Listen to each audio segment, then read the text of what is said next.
Welcome. This is still the AFCON Daily Show on Citi TV. My name is Nathan. So earlier I was talking about when it will air during the week. It will actually air from midday to 1 p.m. So that is the time, midday to 1 p.m. on Citi TV. Let me introduce my guest, sporting his Black Stars shirt under his jacket, a lovely, rich-looking jacket, I might add. Daniel Cranting, hello, how are you doing? Hi, go Black Stars. You are the only person I know who's saying go Black Stars. Lots of people think that, Charlie, this adventure to Cameroon it's going to end well. It's not about confidence, but this is national team football. You can't go and support anybody else. It's not club football, right? Exactly, it's your country, so what can you do? Okay, Daniel, thank you very much for joining us. Mr. Numbers, Mr. Stats, Mr. Data, Susu Graham is here. Hello. Hello. How are you doing? I'm doing fine, thank you. That's great. So you served us some great stats in the Euros. I'm sure we'll enjoy a lot more in the AFCON. Do we have a nutmeg section prepared? I'm not sure, but just a player who's missing the AFCON, Emmanuel Dennis, is leading the Premier League in stats. So we've missed out on something there. Too bad. Too bad. Anyway, guys, thank you so much for joining us. Let's start off with like what Daniel said. You cannot support any other team apart from your country. So let's start off with the Black Stars. They are heading into another AFCON, hoping that the hunt or the wait for their first ever AFCON title since 1982 will come to an end. They've put together their 28-man squad. A few days ago, they lost to Algeria in a pre-tournament friendly. Lots of people are looking at that game and are extremely worried by what they witnessed. I'm sure the head coach of the Black Stars, Melo van Rahevat himself, has watched the tape. He'll try to fine-tune the team as they head out to Cameroon today, and then they'll play their game on Monday against Morocco. Daniel, let me start off with you. What have you made of the Black Stars and their preparations for this tournament? Some people believe that it's not been ideal. Others say this is what they were handed, and this is what they've had to work with in the last few weeks in Qatar. If we are being honest, when you look back at previous AFCON competitions, the ideal way to properly prepare for competitions like this is at least three weeks. At least 3 weeks, you should have your full complement of your squad working together with the manager and the technical team. But we've not had that. I think the last batch of players arrived earlier this week. I think on on Tuesday. That's when the English contingent in Partey and Jordan Ayew and Amati all arrived to make the complete squad. That's less than a week to the start of the competition. So that hasn't been the best or the most ideal preparation for Milo and the Black Stars. And if you also look at the fact that he only joined, he's only had 4 competitive games to play with or to manage the Black Stars, that is not enough. If you compare to some of the head coaches that he has to go up against, they have been with their teams a bit longer. So then if they had the equal circumstances as he did, it won't really affect them as much as him. So of course it's not been the most ideal preparations for the Black Stars. But in as much as it's a good excuse, you cannot start giving excuses even before you kick the ball. So you still expect the head coach and the technical team to be able to get the best out of the players. In as much as, of course, I've already mentioned that it's just been 4 games he's been able to coach the Black Stars since he took over in his second spell. It's still sort of enough. It's still better than it being his first time, at least. If you count the training sessions he's had with these groups since that time, at least it will reach 10 or 11, and that is more than enough to know the strengths and weaknesses of a player and how you want to deploy them in a setting like this. So obviously it's not been the most ideal preparations ahead of a tournament of this magnitude, but I still expect the Black Stars to go out and do something good for themselves. So your thoughts on the preps? They've been in Doha, Qatar. 30-man squad was pruned down to 28. That's the official number for the competition. What have you made of how the Black Stars have prepared for another AFCON? Well, like you said, we've not had a lot of time, and the last friendly we played, we frankly did not look good. I mean, to be fair, we're playing against Algeria. They are African champions, and they won the Arab Cup as well recently. So it's not even the Arab Cup. They didn't take Mahrez, a lot of the European players, but the local players and the players who were playing the Arab leagues they took were still good enough to beat the rest of their team. So it was not an easy match, but it just shows the size of the task ahead of the Black Stars. It shows that there's a bit of, because they're also playing their B team kind of the same as us. We didn't have everyone there. So it just shows where we have to improve and where we have to get better. I think we need to work through our moving the ball better, our technical security when we are building up from the back, moving the ball. Those are the type of things we need to work on. It will take some time, but I think with a bit more cohesion, a bit more time together, they'll know each other's movements, each other's passes, and that kind of stuff, it won't be better. But like Daniel said, when you have such little time, it's very difficult to get things done. But luckily for us, a lot of teams have also had not as much time, so we can definitely make something happen. But like you said, when your preparation is like that, even if you have the best plan, if you don't have enough time, you might just never reach the point where the plan can be executed properly. So it's just Ghana will grow as the tournament progresses. That's my prediction. I think we'll look better game to game. So the first game probably be the worst. And then from then on, it will improve, yes. All right, we'll see how the Black Stars will fare. They play Morocco first, Gabon, and then Comoros in the other group games. Let's hear from Black Stars head coach Milovan Rajevac. He also had a few things to say in terms of the team's preparations ahead of the start of the AFCON. Ghana has been preparing at the Aspire Grounds or Academy in Doha, Qatar, and that's where Black Stars head coach Milovan Rajevac had a few things to say on the team's plans and preparations for the AFCON. Yeah, definitely. It was, I believe it was unfair to Africa and to AFCON. It was, I don't know, we understand the clubs, they have their own interests, and but for this competition, for the size of this competition and the importance of this competition, it's important to prepare well, We plan to play 3 friendly matches. It was absolutely impossible to play the first 2. And even for the tomorrow's match, we don't have all the players at our disposal. We have most of them, but some of them just arrived, and they played matches yesterday or day before. So, and they are traveling, so it's impossible to use them. We are risking too much of the potential injury. So, as I said, this was really tough to Africa and a little bit unfair. Okay, so Black Stars head coach Milovan Rajevac speaking. They're talking about preps. We mentioned earlier that the Black Stars took on Algeria. Let's see how that particular one played out as the Black Stars took on the defending AFCON champions, Algeria. They are also freshly minted, somewhat, champions of the FIFA Arab Cup. And we'll go through that. Daniel, let's chew a bit on that game. After watching that encounter, what did you take away from the Black Stars? What did you take away from the performance? And how much of work does Milovan Rajevac and this team, how much of work do they have to do to get this Black Stars team ready for possibly a very extensive stay in Cameroon? I think, look, after that game, there are 2 ways you can look at it. First of all, clearly we are not ready to go and win the competition. And second, that's the one I choose to look at. There's no pressure on us going into the competition because we've shown that we can't compete with the best out there. So then we can approach each game knowing that we are underdogs. Look, in as much as we are 4-time African champions, on basis of our recent results, Monday's game against Morocco, they are the favourites to win. We are not. So I think that's where the Black Stars should take it from. Not from a place of pressure, but just go out there and do your business. Okay. If you watch that game, and you talked about what does Milo have to do. Look, it's a lot. When you watched the game, when Ghana are in possession, it was always very difficult for the Black Stars to bypass the press of the Algerians. Once we got the ball off them, within 5-7 seconds, they won the ball back. If it's not winning it back by tackling, the Ghanaian will just play it out of play or a hopeful ball, because of the pressure they were being put under. And that is something that Milo needs to work on.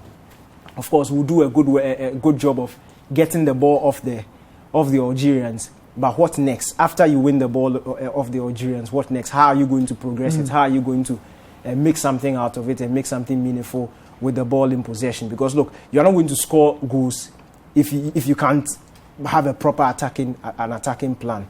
So then that is something we need to work on. Someone will say we're not playing with our best foot forward. But look, when you are going to a competition, you are not guaranteed that you have your best players fit throughout the duration of the competition. Anything can happen in the first game. What if you go on Monday and Partey gets injured? Then you have to fall on somebody else who's in the squad. That's why you have 28 players.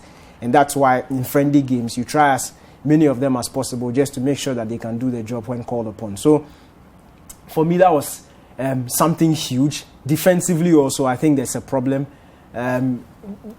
Individually, I think they are good defenders, but when it comes to playing as a unit, especially the central defensive partnership, they always seem to be a bit disjointed. And of course, everybody will mention the problem with the goalkeeping department. If you watch the goalkeeping on the day, it was a bit poor. 2 out of the 3 goals they scored should not have been goals, if we are being honest, if the goalkeeping was a bit better. So you can look at it from that point of view and also see probably if Jojo Wallacott is in pool, will not be conceding goals like that. But look, trust me, these things happen.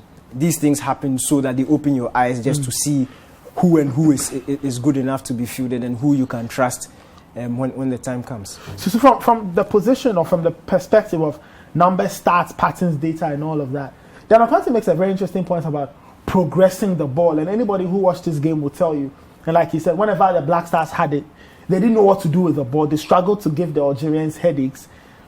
What possible options are there to Milovan Rahivac? What kind of combination should he start thinking about possibly if he will try and solve that problem in terms of getting the ball to circulate and get to the people who can possibly score the goals? I think this is a problem with how our players kind of are used at club level. Not a lot of them are used to progressing the ball, like moving the ball forward. Outside party, you look at a lot of our midfielders, very defensive. They usually just sit back, play the simple pass sideways and that kind of stuff. Someone like Idrisu Baba, great at winning the ball back.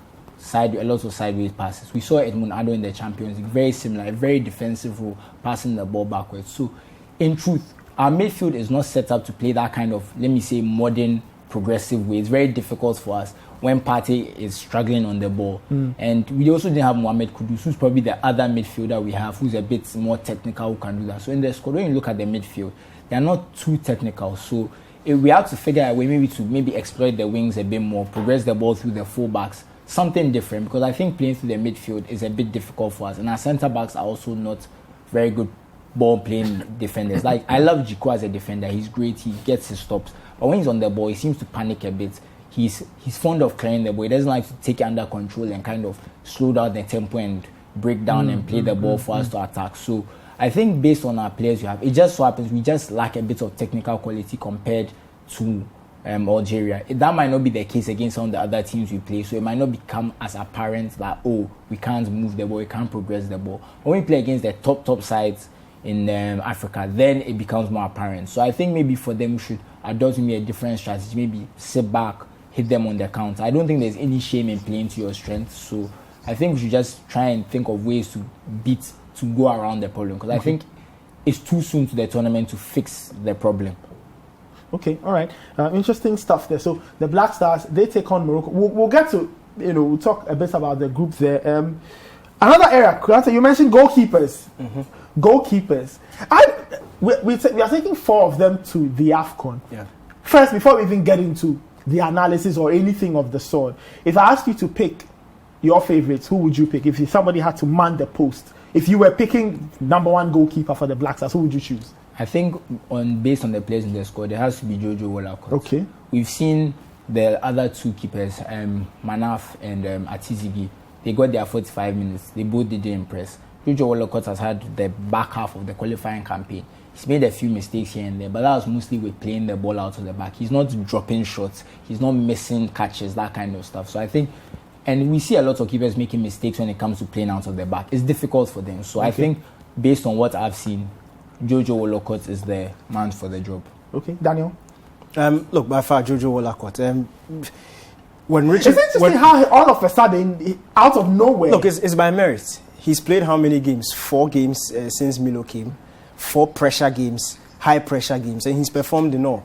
When he came in, his first game was the home game against Zimbabwe. We had to win that game. We won that game. He was fantastic. We went away against Zimbabwe. We probably won that game because of the saves he made. In the away game against Ethiopia, we probably survived with a draw because of the saves he made. And then against South Africa, he was brilliant once again. So I think for somebody who's come relatively unknown, all sorts of things was said about him. But when he was thrown into the game, and I mentioned the phrase again, high pressure games, he always delivered. I've seen Richard Atizigi a couple of times. And I think I'm yet to see him in a competitive game. But every time I see him, he doesn't impress me. Okay. Algeria was a friendly, 45 minutes. why are you making those sort of mistakes? Okay. There's probably no pressure on you. Everybody already knew that when Jojo came, he was going to be number one. So why is there? Just go out there and impress, but then mistakes. CK's first game in charge, the away game against, or the friendly game against Mali, where we were beaten by 3-0. He made a couple of mistakes in that game also. So for him, he's not necessarily my favorite out there, and I think it's a bit clear.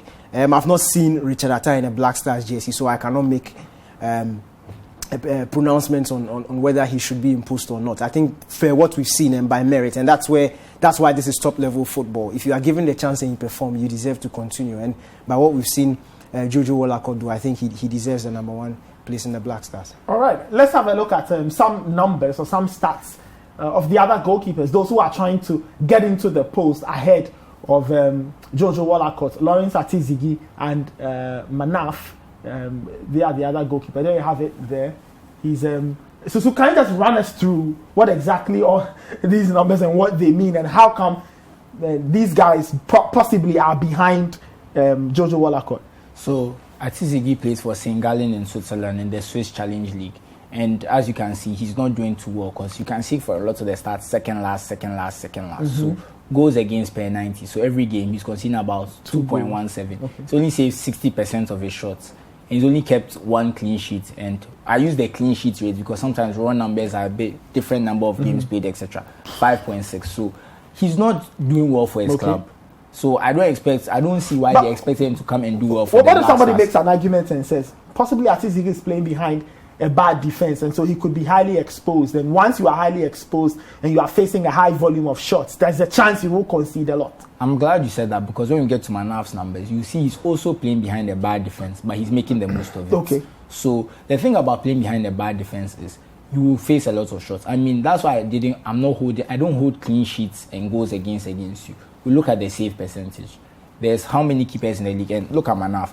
He's not kept one clean sheet in the league. He's not, but he's second for save percentage with 76% in the Belgian league. He plays for UPenn. His goals against is 1.4. So he's also playing behind a bad defense, and he's also even saved a penalty too.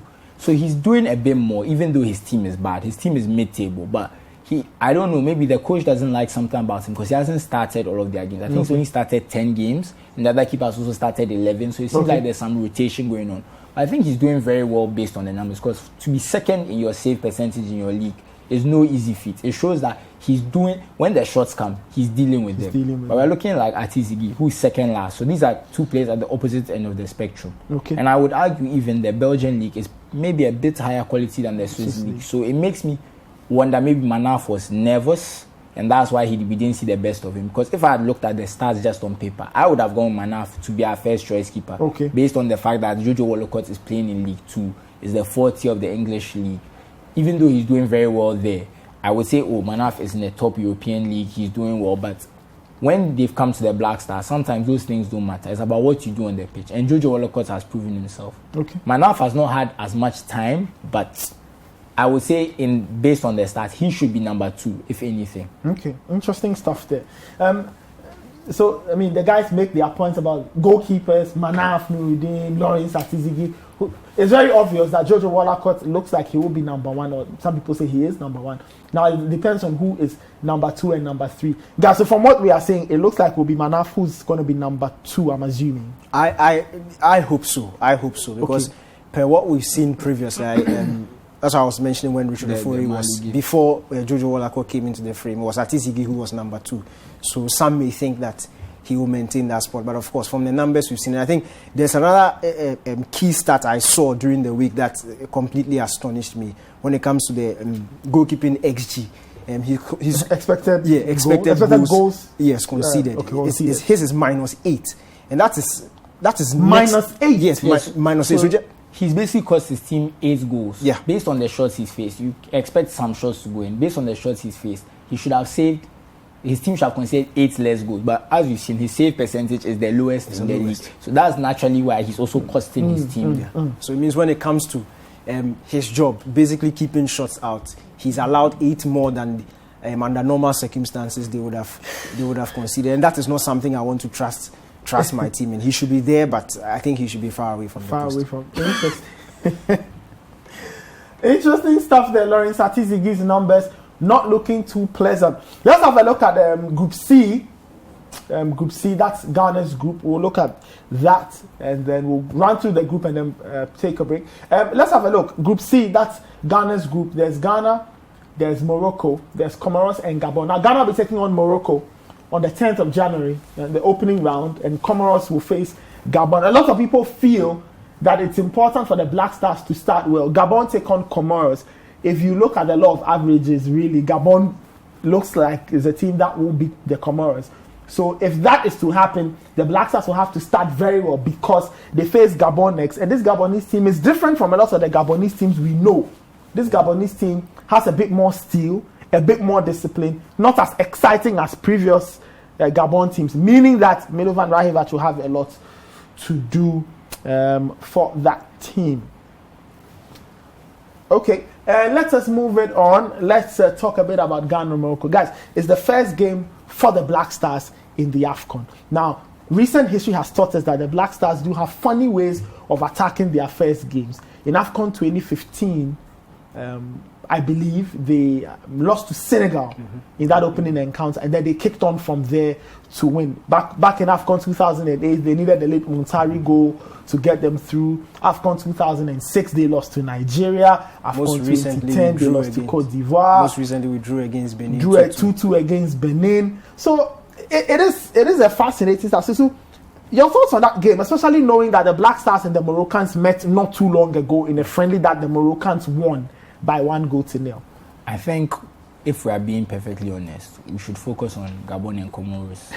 I'm being a realist here. When I look at the Moroccan team and how well they've played, I don't think they've lost a game this year in 2021. In 2021 they didn't lose a game. When you include the Arab Cup and friendlies, I think they won about 12 games and drew 2.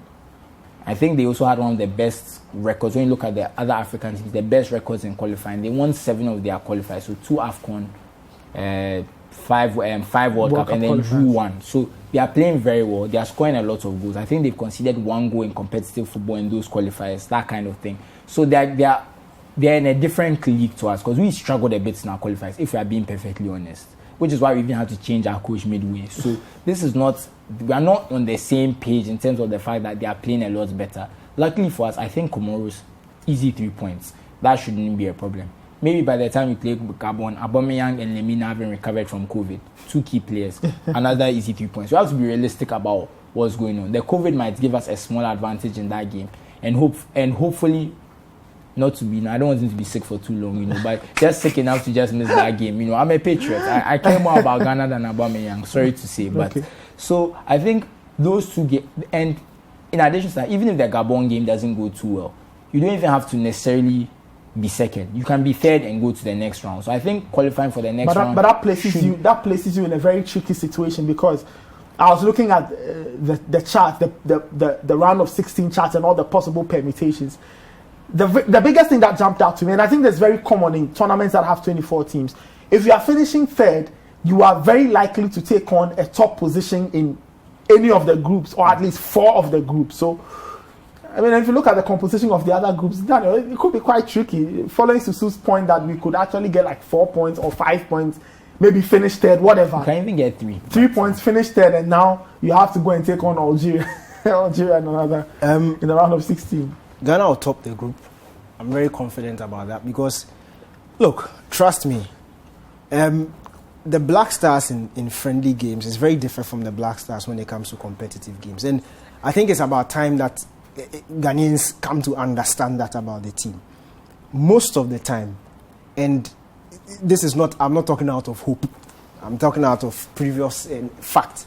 Most of the time, exactly, when our backs are against the wall, when the confidence in the team is low, that's when they spring up surprises by getting results needed. All right, just hold your thoughts. We'll take a quick break. When we come back, we'll take more of Daniel Cranton's thoughts.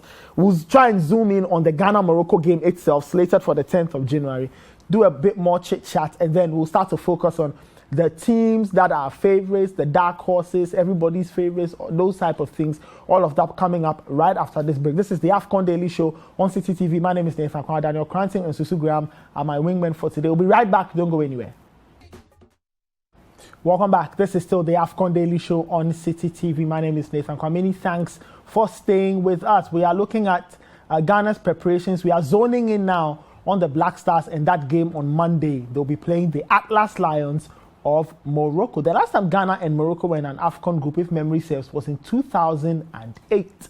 Ghana won that game by 2-0. Suleiman Tari and Michael Essien scored that day. Daniel, you were making a point before we went on a break. Yeah, I'm saying that, look, the Black Stars always seem to turn up especially when they are facing some of the big boys from the continent in competitive encounters.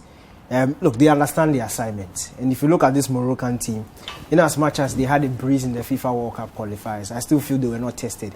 They played all their games, 6 games at home, because of some funny things that were going on with the other opponent. So, of course, if you are playing all 6 games at home against second-tier opposition, you are expected to win. What I did was to go back and look at the friendly we played against them. We had a weakened team. This was under Siki Akuno. This was under Siki team, a weakened team. A manager who wasn't up there against a top-tier Moroccan team. Had their best players on the day. Nesri was playing. Ziyech was playing. Of course, Ziyech will be absent in this competition. But we all know the quality that he brings into the team, and he was around, Hakimi was around. So they were obviously going to beat us, but it's the manner in which they beat us that rang a bell for me. It was a set piece, and it was a mistake from Abelora that allowed them to beat us on the day. So it shows, for me, I picked some positives from it. Defensively, I think we can keep them at bay.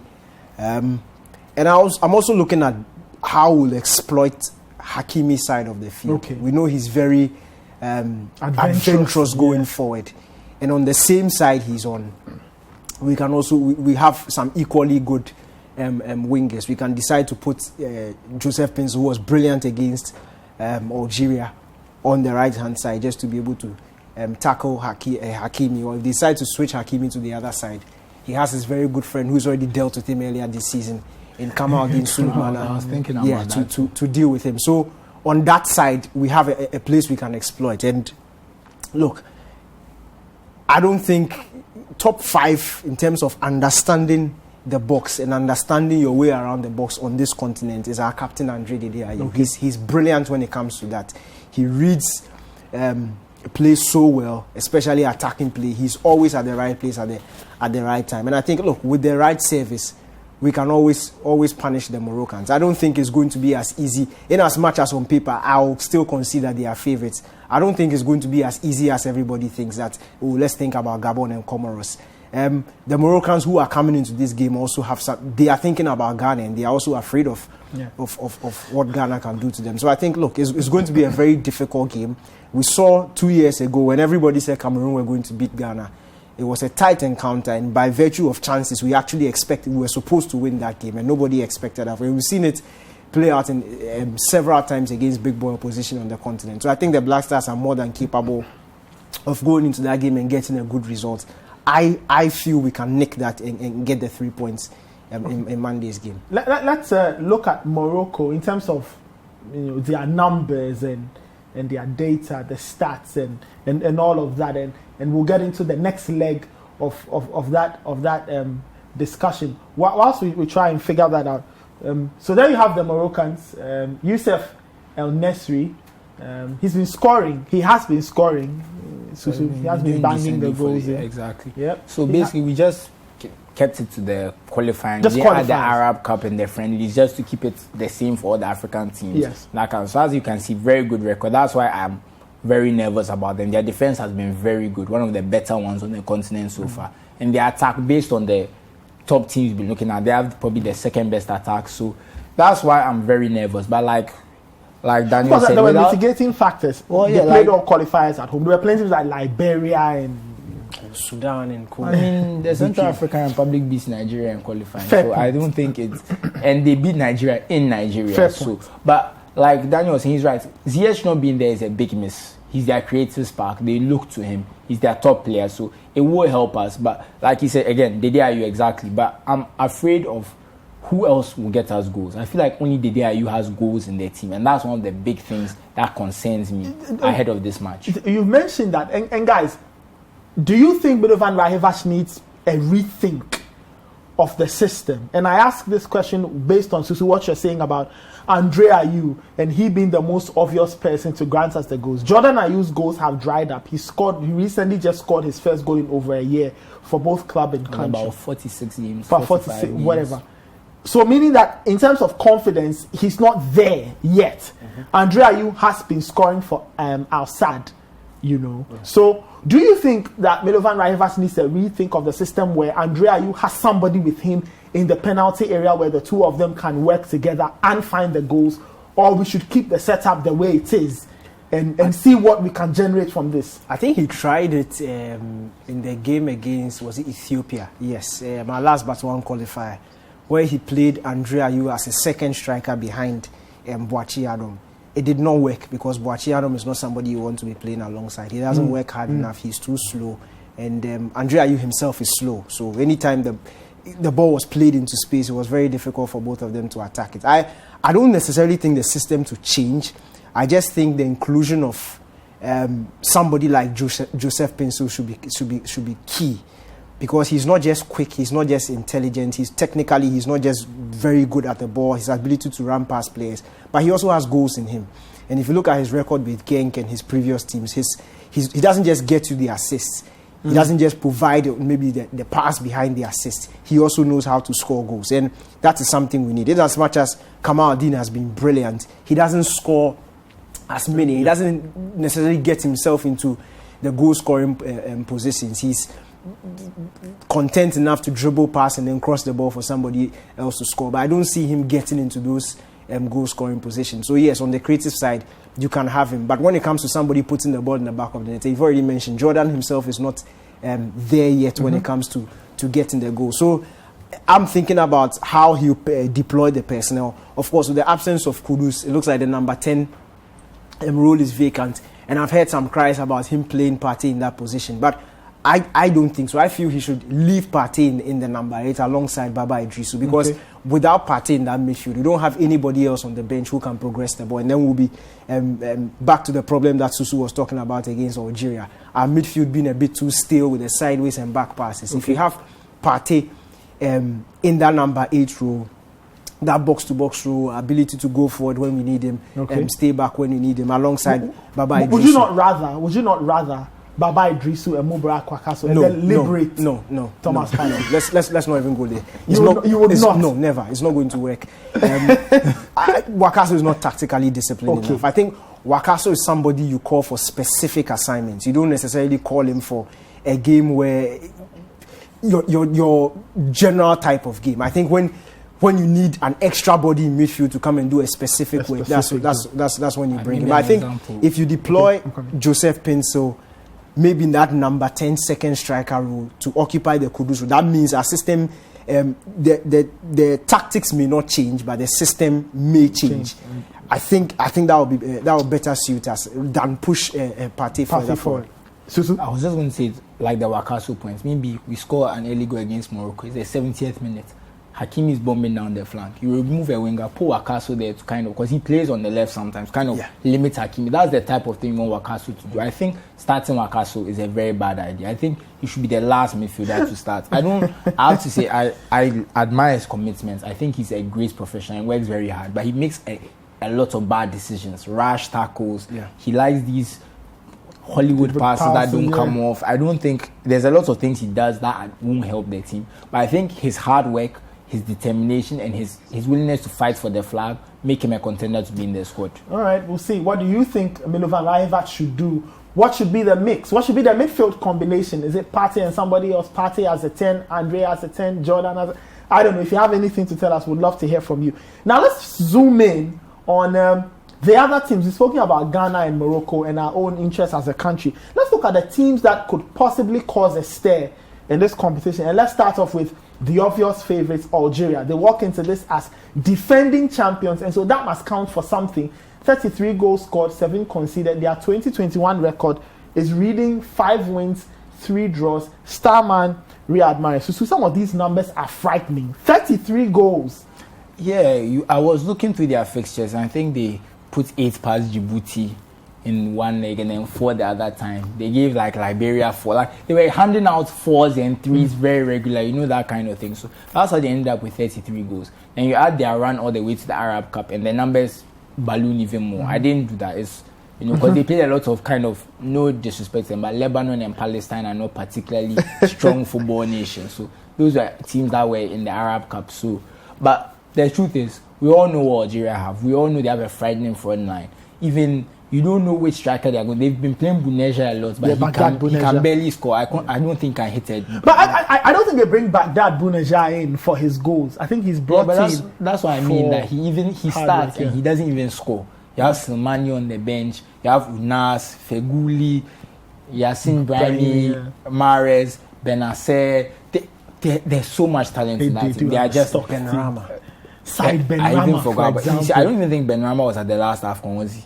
If I remember, or he wasn't a key player. He wasn't a key player. And he's now even coming into his own in the squad. So look, this is a squad that is fearsome, to be frank. Okay. Personally, I don't think they'll win. I honestly you don't think they'll defend their title? I don't think, and I honestly don't think they'll even do as well as most people think. Look, honestly, and this is what changed my mind. Their last World Cup qualifier at home against Burkina Faso. And I think it is how they handle the pressure. When everybody expects you to go out and do the business, that display against Burkina Faso just showed me that they are humans after all. They have weaknesses. And other teams will spot those weaknesses and deal with them. And I think that's what Ghana should have done. Of course, it's just a friendly game. But physically, when they come up against like teams like Cameroon, Nigeria, Cote d'Ivoire, and they are able to, when they come up against these physical West African teams, I think they'll struggle.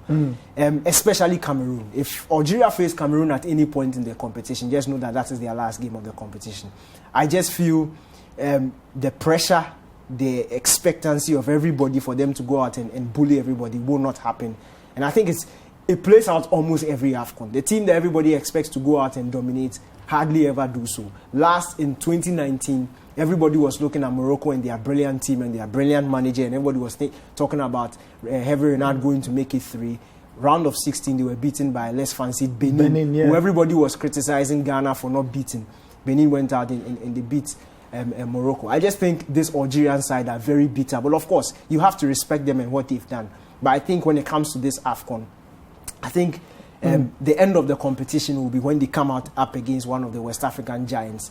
That is Nigeria, Cameroon, or Cote d'Ivoire. And I want to add to that. He's absolutely right. When it comes to AFCON, when you're the favourites, that's when you're unlikely to win, because it seems like there's a target on your back. Yeah. Everyone is up to play against. I think Algeria, we all knew Algeria were a good team. I don't think a lot of us thought Algeria would win the AFCON last year. I did. After one game. But that's something before when we were looking at that is true. Yeah, no one put them. But you see, when, like I said, when you are at the AFCON, I think that's even what was the part of the reason Ghana didn't win an AFCON for all those years. Because we came in after all our great World Cup performances, we were the top African team. We came in with their swagger and everybody was up to play against us.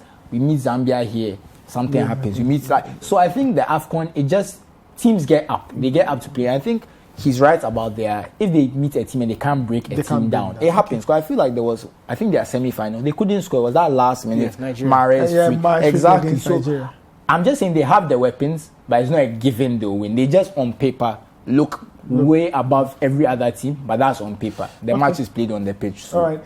And let's have a look at one team that used to dominate the AFCON. They still are favourites. Cameroon, they are the team that's hosting the rest of the continent. There you have it. 13 goals, 5 conceded. 2021 record is 5 wins, 2 losses, and a draw. And so I mean, if you look at the Cameroon squad now, it doesn't strike as much fear as the squad that they had 10, 11, 12 years ago. But they are playing at home. Even the last time they won, that team didn't strike anybody as an AFCON winning team. Exactly. It was a bit of a surprise. Remember, even they had that issue with Matip, who was, I think, at the time, the captain of one of the who decided to retire from international football to not come and play, and they win the AFCON. So, I mean, we all know Cameroon, but like we said, in terms of squad, they are not up there. But we know that Cameroon, they don't come to the AFCON to joke. They're a powerhouse of African football. They dominate. They're a team, they have a few good players, like say Abubakar. I'm sure he's their ready. captain, yeah. He's their captain now. He's ready for this AFCON. I think he wants to show us that, yes, I'm the captain now. I mean, he wants to probably put himself, right behind Samuel Eto'o and Roger Milla in the striking, as a Cameroon striking great. So we have to be very aware of Zambo Anguissa, again, great season with Napoli. He's been dominating Serie A midfield. So there's talented players in there. I'm not saying that they are going to win it, of course. I'll never make such a bold prediction, such an unpredictable tournament. But they are a team to watch out for. And like he said, Algeria would not love to face Cameroon. Okay. They are my favorites to win the competition. Cameroon. Yeah. You think host and win on the cards? Look, if you watch them during the FIFA World Cup qualifiers, anybody who paid attention should be very afraid of this Cameroonian team. Technically, they are fantastic. And physically, too, they are fantastic. You hardly find teams who have that balance between physical and technical play. But they do. When you look at their midfield, of course, you've mentioned Zambo Anguissa.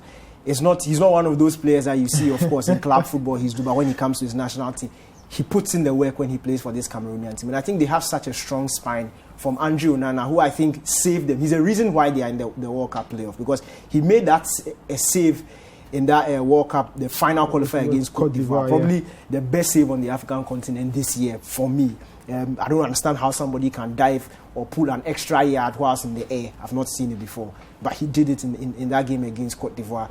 You look at their strikers, of course. He's mentioned one of my favorite players on this continent, Vincent Aboubakar. But his strike partner, Toko Ekambi, who is banging in goals for fun at I think he scored like 8 goals in the local league or something. Look, he's Ekambi. He's quick, he's very strong, and he's also technically very good. You see, and you don't necessarily, as I'm saying, I'm trying to hammer on the point. You will not find a lot of teams who are that physically strong and also have that technical prowess. And also, of course, our very favorite 25-year-old Christian Basogong, left foot, brilliant guy. He was player of the tournament in the 2017 AFCON.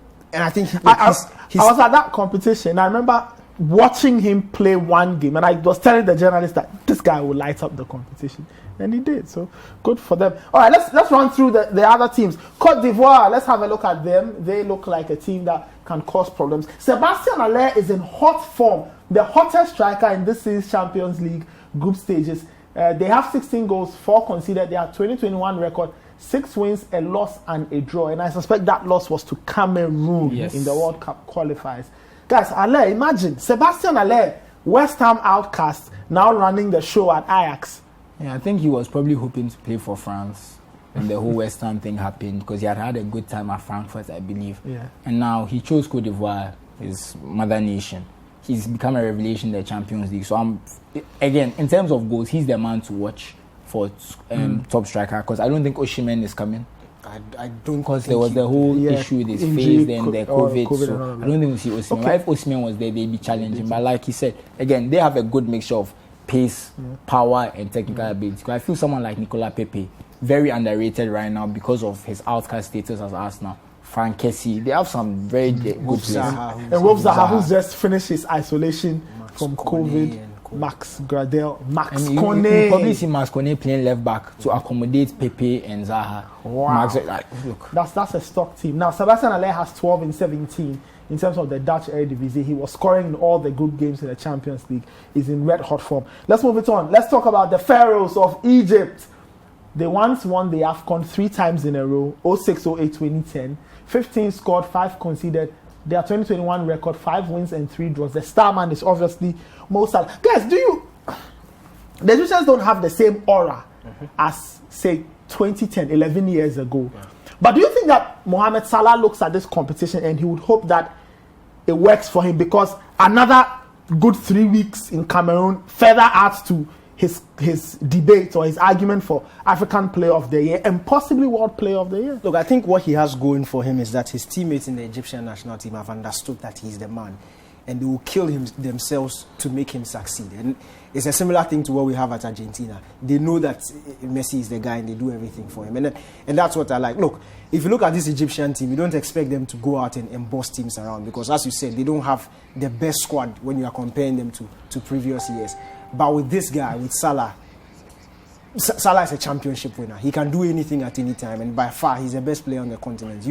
you expect him to stamp his authority on this competition, especially in games where they look cagey and Egypt needs him. Of course, when you watch the FIFA World Cup qualifiers, it wasn't every time he was scoring. I think that comeback game, I've forgotten the team they faced, but he came from 2 goals down. That was against I think it was Angola. He didn't score, but he was behind both of the goals that Egypt scored. And that's the sort of influence that he has on this team. And I think once he's fit throughout the tournament, Egypt have a chance. All right, let's look at Senegal. Senegal have got Mo Salah's very good friend, Sadio Mane, playing for them. They both play at Liverpool. 16 scored for Senegal, 5 conceded. Their 2021 record was very good. 5 wins, 3 draws, no losses. So the last time the Senegalese made the final, it was their second AFCON final in their history. The first one being 2002 when they lost to Cameroon. I think I remember that one. That was one day. I remember as a kid. Yeah, exactly. Yeah. They lost that on penalties. But they are back after losing the 2019 final to Algeria. Sadio Mane wants to correct things.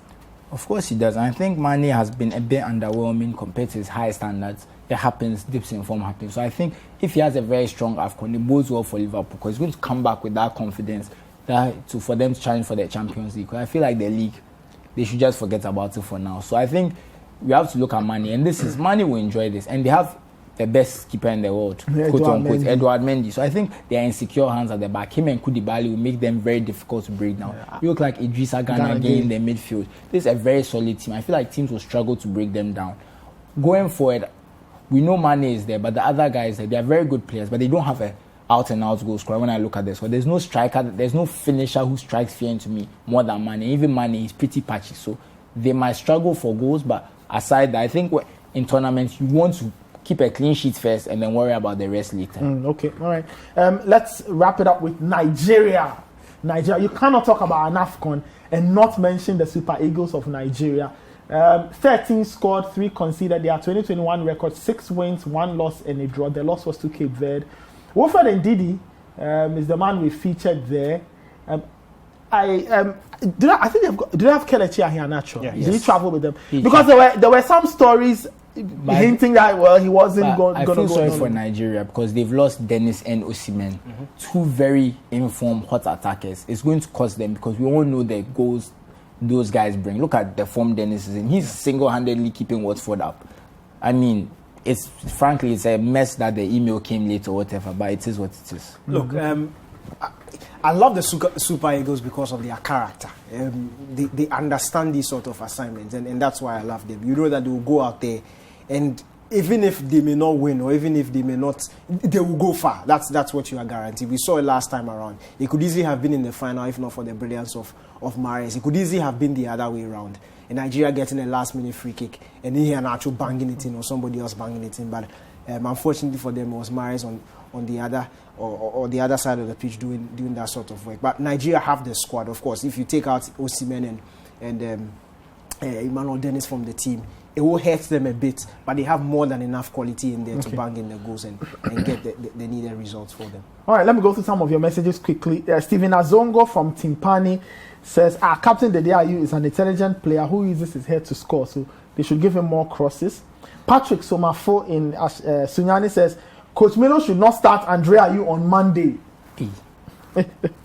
Wise man from Sunyani says, Black Stars should just score 1-0 in every match and bring the cup home. Joshua from Ankara in Turkey says, I don't think Kamaldeen is in camp the last time I checked, so fatal starts for me. This one says, Black Stars can only win the AFCON if the big players show their seriousness. Interesting. And somebody says, I wish to see more goals from my favorite African player, Sebastian Allaire. So those are some of the messages that have come in. We're wrapping it up there. Guys, concluding thoughts, the competition starts on Sunday. I'm very excited. I don't have to be excited for a football tournament in this long. I love AFCON. I love to see Ghana play, and I just want to enjoy the tournament regardless of how Ghana do. Okay, Daniel?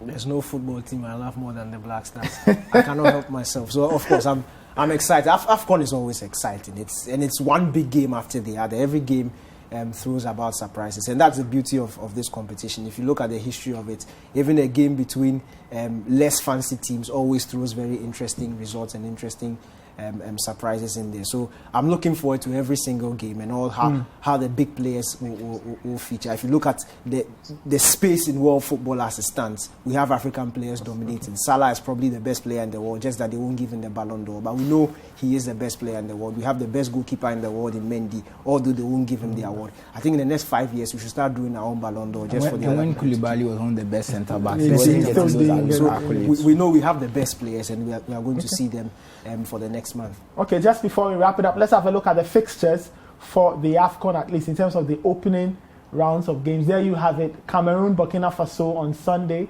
Ethiopia, Cape Verde, Senegal, Zimbabwe, and Guinea, Malawi. All of that on January 9th and 10th. And then you have the Ghana game, which is on January 10th as well. Morocco and Ghana, Comoros and Gabon. And then on January 11th, you've got Nigeria and Egypt, Sudan and Guinea-Bissau. And those are the fixtures up to January 11th. Then you have the January 12th game. Tunisia, Mali, that should be a good one. Mauritania and Gambia, 2 upstarts, quote unquote. That should be an exciting game. I'm sure they'll play it with no holds barred there. And you've got Equatorial Guinea and Cote d'Ivoire, with Algeria taking on Sierra Leone. That's on January 11th. Okay, so those are the games, at least in terms of the opening few days of the AFCON from about January 9 to 12. We'll be serving you more of the fixtures. But that's our show. Thank you very much to Sue Graham. Thank you very much, Daniel Kranz. You'll be seeing more of these gentlemen and a host of other guests who will be joining us every weekday on the AFCON Daily Show. My name is Nathan Kwa. I'll be guiding you through the competition. There we have some commentary games on radio. We won't be on TV for the tournament too bad, but that's why this show is there, to catch you up or help you catch up on everything you miss out on a game day. So it's as good as enjoying the live game itself. You can visit citisportsonline.com. You've got a dedicated AFCON website, a dedicated AFCON tab to give you everything you need in terms of following the competition and enjoying it to the fullest. We are back on Monday with another exciting episode of the AFCON Daily Show. We'll look back on the events of Sunday, look ahead to the events on Monday, and we keep going until the very, very end of the competition. Do enjoy your weekend. Stay safe. Happy holidays, and we'll catch you on Monday.